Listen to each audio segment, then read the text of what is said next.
నంద్యాల జిల్లాలో కేంద్ర మంత్రి ప్రహ్లాద్ జోషి పర్యటన, బాబు జగజీవన్ రామ్ 118వ జయంతి ఉత్సవాలు, అంబేద్కర్ జయంతి, ఎన్టీఆర్ భరోసా పింఛన్ల పంపిణీ వంటి అంశాలతో కూడిన నంద్యాల జిల్లా సమాచార లేఖను ఇప్పుడు విందాం. వ్యాఖ్యానం నంద్యాల జిల్లా ఆకాశవాణి ప్రతినిధి బి. శేఖర్. అహోబిలం లక్ష్మీ నరసింహస్వామి వారిని కేంద్ర మంత్రి ప్రహ్లాద్ జోషి ఆలయ వద్దకు చేరుకున్న కేంద్ర మంత్రికి ఆలయ అధికారులు, అర్చకులు పూర్ణకుంభంతో ఘన స్వాగతం పలికారు.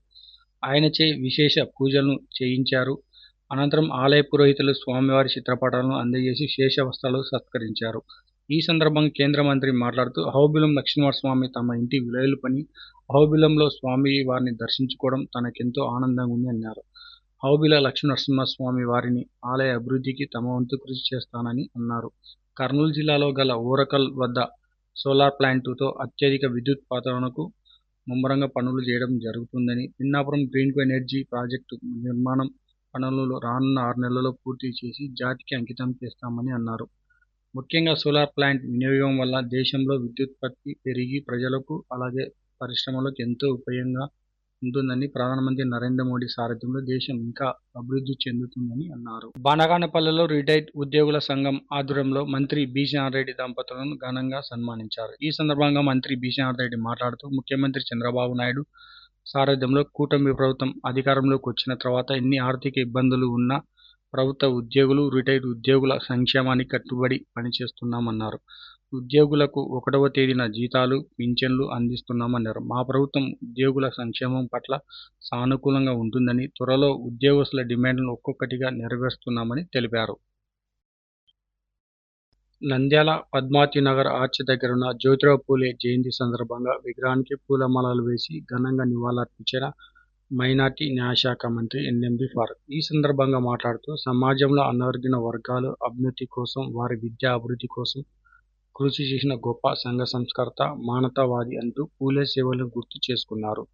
కుల, లింగ వివక్షకు తావు లేకుండా అన్ని వర్గాలకు విద్యను అందించాలని, విద్య ద్వారానే బలహీన వర్గాలకు సామాజికంగా, ఆర్థికంగా అభివృద్ధి చెందుతాయని పూలే భావించారు. అంటరానితనం, బాల్య వివాహాలకు వ్యతిరేకంగా పోరాడి గొప్ప వ్యక్తి పూలే అన్నారు.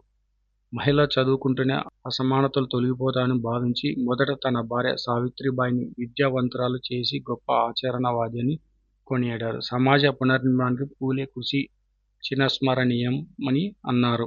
నంద్యాల పట్టణంలో ప్రైవేటు ఆసుపత్రుల సౌజన్యంతో స్కూల్ బస్ డ్రైవర్లకు, లారీ డ్రైవర్లకు, ఆటో డ్రైవర్లకు కంటి, బీపీ, షుగర్, హార్ట్ చెకప్లు నిర్వహించడం జరిగిందని జిల్లా ఎస్పీ ఆజాద్ సింగ్ రాణా పేర్కొన్నారు. ఈ సందర్భంగా ఆయన మాట్లాడుతూ రోడ్డు ప్రమాదాల నివారణ కొరకు తాము గతంలో తీసుకున్న ముందస్తు చర్యల వల్ల రోడ్డు ప్రమాదాలు చాలా వరకు తగ్గాయని తెలిపారు. అలాగే వాహన చోదకులు తమ ఆరోగ్యాలను ఎప్పటికప్పుడు పరీక్షించుకోవాలని, తాము నడిపే వాహనం లోపల ఎంతమంది ప్రయాణికులు డ్రైవర్పై నమ్మకంతో ప్రయాణం చేస్తూ ఉంటున్నారని, అలాగే రోడ్డుపైన ప్రయాణం చేసే వారిని కూడా దృష్టిలో ఉంచుకొని జాగ్రత్తగా వాహనాలు నడిపి క్షేమంగా గమ్యస్థానాలకు చేర్చాలని సూచించారు. ట్రాఫిక్ నిబంధనలను ఉల్లంఘించి రోడ్డు ప్రమాదకారకులైతే కఠినమైన చర్యలు తీసుకోవడం జరుగుతుందని అన్నారు. బనగానపల్లె నియోజకవర్గంలో ఆమడాల గ్రామంలో ఎన్టీఆర్ భరోసా పింఛన్ల పంపిణీని రాష్ట్ర రోడ్లు, భవనాల శాఖ మంత్రి రెడ్డి పంపిణీ చేశారు. ఈ సందర్భంగా మంత్రి మాట్లాడుతూ ఎన్ని ఆర్థిక ఇబ్బందులు ఉన్నా రాష్ట్ర ప్రభుత్వం ప్రతి నెల 1వ తారీఖున గ్రామాల్లో పింఛన్ల పంపిణీ కార్యక్రమం సచివాలయ సిబ్బంది ద్వారా 99% పైగా అందజేయడం గర్వంగా ఉందన్నారు. సంక్షేమంతో పాటు రాష్ట్ర అభివృద్ధిని కూడా పరుగులు పెట్టిస్తున్నామని, అర్హులైన ప్రతి ఒక్కరికి పింఛన్ అందజేస్తామని, ప్రజలకు ఇచ్చిన హామీలను నెరవేరుస్తామని అన్నారు.